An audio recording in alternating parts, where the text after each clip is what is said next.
Prophet Solomon, Suleiman, peace be upon him, was one of the four rulers to have dominion over the world and was also granted prophethood. His fascinating life and miracles leave listeners in awe. He could command Jinn, put them to work under his order, understand and speak the language of animals, and the winds were placed under his control. His wealth and the treasure he possessed were unprecedented on earth. So much so that even today, many people are in pursuit of his treasure. Be ready to listen to the life of Prophet Solomon. Subscribe. I want you to picture something. You leave your house for work or shopping. But what is this? The people you see on the street have undergone a frightening change. There is great chaos in the streets. People's faces have changed. They are laughing on one hand and screaming and attacking other people on the other. It's as if you are in a scene from a zombie movie.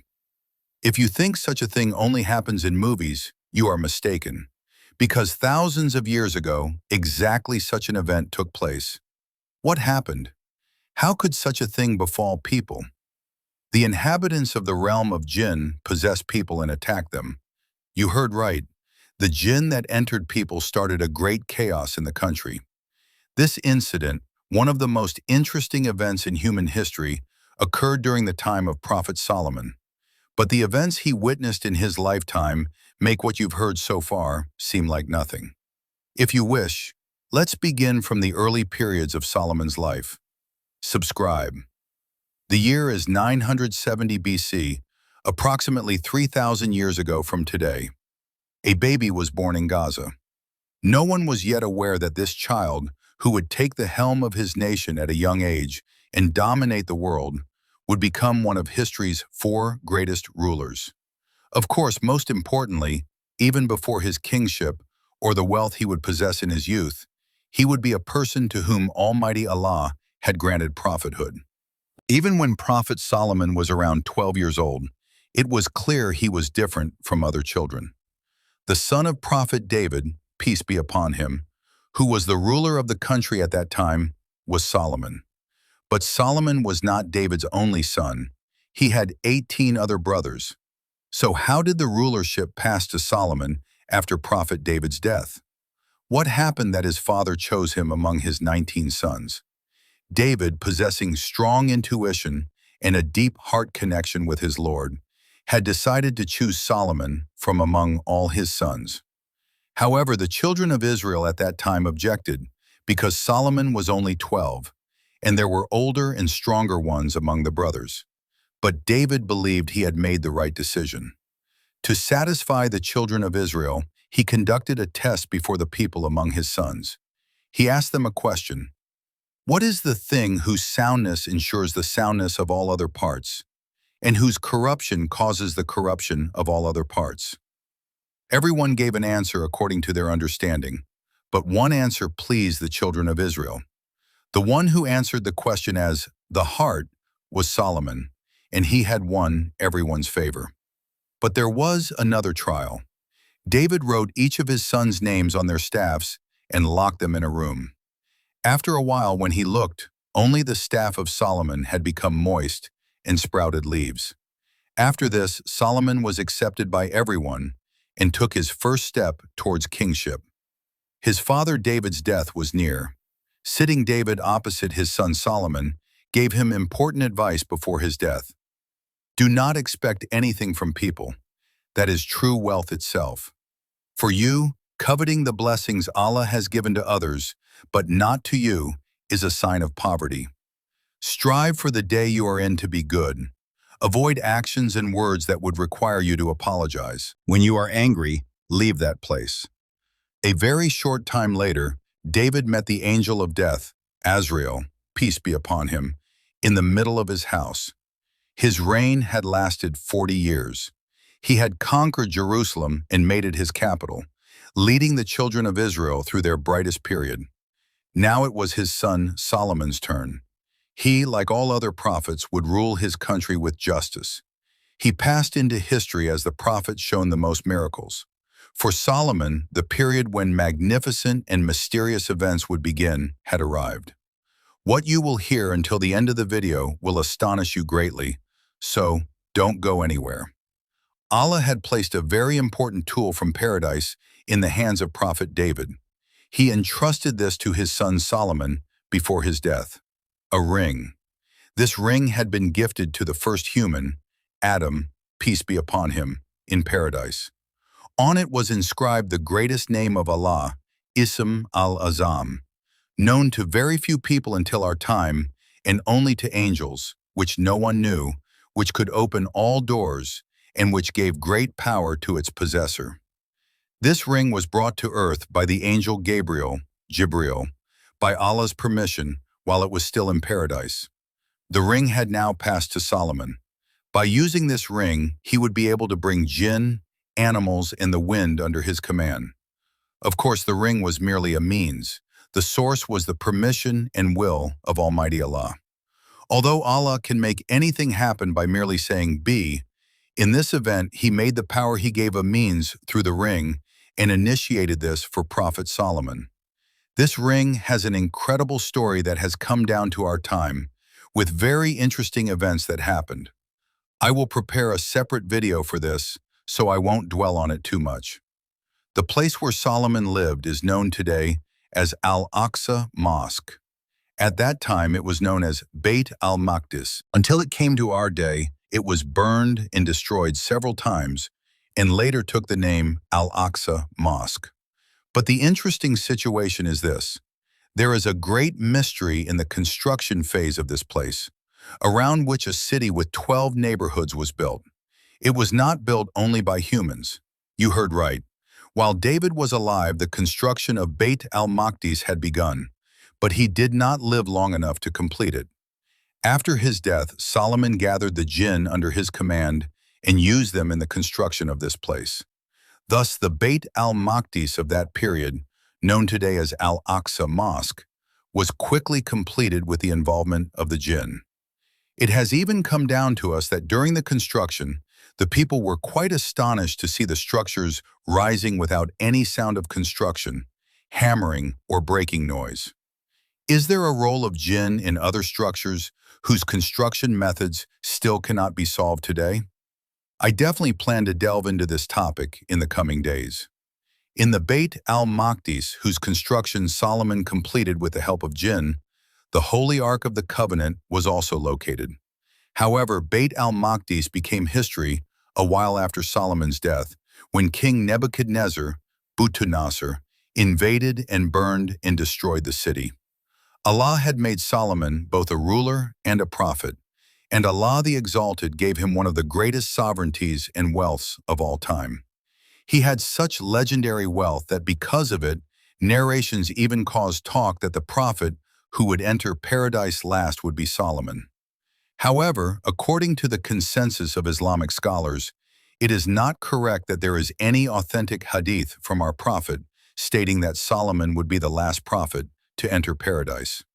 But the origin of this narration is based on some authentic hadiths. According to authentic hadiths from Tirmidhi and Muslim, on the Day of Judgment, the rich will enter paradise 40 years later than the poor, because the reckoning of the rich will take longer than that of the poor. However, the one who enters paradise first will have no superiority in degree over the one who enters later. Regarding the narration about Solomon being the last to enter paradise, let me remind you once again that there is no authentic hadith, and say Allah knows best, and continue. One of the things that was a means for him to possess such a great treasure was again, by Allah's permission, the jinn. He, who could command the jinn and assign them to many tasks under his order, gave the jinn another duty. They would dive to the bottom of the oceans, extract pearls from their places, and bring them to Solomon. Thus they added to his wealth. According to ancient writings, Solomon possessed one of the greatest treasures the world has ever seen. This treasure, which included tons of gold, continues to trigger treasure hunts in many parts of the world even today. That the jinn worked under the command of Prophet Solomon is mentioned in the Holy Quran. Allah had subjected them to Solomon's command. They knew that whoever among them did not carry out his commands would be met with a blazing punishment. Therefore, they had to carry out all the commands given to them, willingly or unwillingly. It is even stated in the Quran that the jinn built magnificent structures and made pools for him. At one point, Solomon was accused by some of the children of Israel of sorcery and of acquiring what he had through this path. Therefore, during Solomon's time, two angels, Harut and Marut, were sent down to earth to teach people how magic was done. Thus, the difference between Prophet Solomon's miracles and magic could be understood by people. Harut and Marut were sent to the world as a test. They would not teach anyone without saying, "Do not practice magic. If you do, its punishment is hell." According to Islamic sources, Prophet Solomon, who is thought to have lived for 500 years, besides being able to control the winds, could understand the language of animals, just like his father David. But beyond Solomon understanding their language, he was also given the ability to speak with animals. Yes, Solomon possessed the power to communicate with animals, from insects to horses, snakes to flying birds. Just as he had an army from among jinn, he also had an army from among animals. As reported in the Quran, when Prophet Solomon, who gathered his army composed of jinn, men and birds, was marching with his army and approached the Valley of the Ants, he heard the voice of one of the ants in the valley. The ant was shouting, "O ants, enter your dwellings, lest Solomon and his army crush you without realizing it. Prophet Solomon's sovereignty is very great. They will trample you. Withdraw into your dwellings immediately." Hearing these words, Solomon smiled and replied to the ant, "My sovereignty is temporary. Worldly life is limited. Only the sovereignty brought by the declaration of divine unity, Tawheed, is eternal." Solomon was traveling with his army towards Mecca. In a pleasant valley he wanted to perform his prayer. Just then he realized there was a missing member in his army of birds. The pbuh bird was not in sight. This situation was also the beginning of new developments that would shape Solomon's life. Subscribe. The pbuh was a bird with special duties for Solomon. When necessary, it would fly far away, gather news from approaching armies, and inform Solomon, carrying information to him. Another duty of the pbuh was to find water. When Prophet Solomon wanted to perform ablution, the pbuh would find out where there was water and inform him. But whatever happened, Solomon could not see the pbuh anywhere at that moment, because a while ago, the bird had mingled with other foreign pbuh birds it met in the valley and moved away from there. The other birds took it to another land. While flying, the pbuh, admiring what it saw here, toured the palace and gardens of a ruler named Bilqis, Queen of Sheba. In the Holy Quran, it is conveyed that Solomon inspected the birds and then said, "What is the matter with me that I cannot see the pbuh? Has it gone missing?" And soon after, it states that the bird returned and brought news of this woman named Bilqis's palace. The pbuh returned to the valley to Solomon with the information it had obtained and said, "I have brought you news of something you did not know." And it began to explain, "I encountered a woman ruling a land called Saba. She has been given everything, and she has a magnificent throne. But this woman, who has everything, and her people prostrate to the sun instead of Allah. Satan has made their deeds appealing to them, so they cannot find the right path." What the pbuh bird told greatly interested Solomon. "Let us see if you have spoken the truth or are among the liars," he said. Then he wrote a letter beginning with, "In the name of Allah," stamped his famous seal on it, gave it to the pbuh bird and said, "Take this letter to Bilqis." The pbuh bird took the letter, flew to the palace in the land of Saba, left it on Bilqis's throne, withdrew to a corner, and began to watch. Bilqis, waking up in the morning, was surprised to see the letter on her throne. How had the letter gotten inside? All the doors were closed. She asked the guards. No one knew. The guards had waited in front of the door all night. Bilqis, opening the letter, immediately shared what was written inside with those around her. "Oh, notables, a very important letter has been left for me. The letter is from Solomon. It begins, 'In the name of Allah, the entirely merciful, the especially merciful. By the way, I want to state again here, in another video of mine, some viewers had asked questions like, how can Solomon speak of Islam? Islam is the common name of the true religion sent to all prophets since our forefather, Adam. Bilqis continued to read the letter. Solomon was saying, "Do not be arrogant with me and come to me in submission." He conveyed that worship should be done only for Allah and invited Bilqis to Islam. Bilqis was very wealthy. She became uneasy with Solomon's letter and feared her country would be defeated. So she planned to send Solomon various gifts. Seeing the gifts, Solomon sent them back, saying, "What Allah has given me is better than what He has given you." Understanding she could not resist, the Queen of Saba, Bilqis, accepted Solomon's invitation and set out on the journey with her men. She sent a message. "I am Bilqis. I am coming into his presence and wish to see his religion. Subscribe." Before Bilqis set out, she had hidden her famous throne in the most secure part of her palace. But Solomon was aware of Bilqis's throne. He turned to his men and asked, "Which of you can bring her throne here before she arrives?" A powerful Jinn said, "I can bring it to you before you rise from your place. I truly have the strength for this." After him, one who had knowledge from Allah said, "I can bring it to you in the blink of an eye." And in the time it took Solomon to blink, Bilqis's famous throne was, as if teleported, instantly brought before him. Then he ordered his men, "Make alterations to her throne so that when Bilqis sees it, she will not recognize it." When Bilqis reached Solomon's palace, she saw water at the entrance of the palace and lifted her skirt as she entered so it wouldn't get wet. Solomon responded, "There is no need to lift your skirt. This is a transparent floor made of crystal. Walk upon it." Bilqis was astonished by the splendor of Solomon's sovereignty.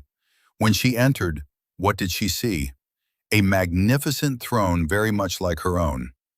Then, when she learned that throne was actually hers, she was very surprised, saying, "How could it come here?" And she said, "My lord, I have indeed wronged myself. I submit with Solomon to Allah, Lord of the worlds," and accepted Islam. Solomon and the Queen of Saba, Bilqis, were married a short time later. Allah gave Prophet Solomon a magnificent life full of miracles. He was both a king and a prophet. When he reached the end of his life, a death that would leave everyone in astonishment awaited him. One day, Prophet Solomon had withdrawn to his room in his palace. The doors closed, he was left alone, quiet and calm. Suddenly, he noticed a young man in the room with him. "Who are you?" he asked. The young man said, "O Prophet of Allah, peace be upon you." "How did you enter here?" Solomon asked. The young man said, "Solomon, I am that being whom the guards at the door cannot prevent. The palaces I enter become silent. The bodies I visit take their breath in the dark earth." Hearing this, Solomon understood he was the angel of death, Azrael, peace be upon him. Solomon was standing, leaning on his staff, speaking with Azrael. At that moment, when his soul was accepted, the prophet, leaning on his staff, gave up his soul while standing and remained like that. Subscribe. Days pass, months pass. People who saw Solomon standing, leaning on his staff, left the room without disturbing him. No one realized he had died. Even the Jinn thought Solomon was still alive, so much so that they continued to do the heavy, punishing tasks they thought were demeaning, given to them by him. After some time, a woodworm began to gnaw at Solomon's staff. As days passed, the staff rotted, and when it finally broke, Solomon fell to the ground. It was after that event that it was realized Prophet Solomon had died. Regarding this situation, the verses in the Holy Quran emerge as an indicator that even Jinn do not know the unseen. So when he fell, it became clear to the Jinn that if they had truly known the unseen, they would not have remained in humiliating torment. Saba 34:14. With the death of Prophet Solomon, the ring on his finger was concealed by Allah and disappeared. Nowadays, many people in the world are after this lost ring. Next is the secret of Solomon's mysterious ring. Hoping to see you soon. Subscribe, subscribe, subscribe.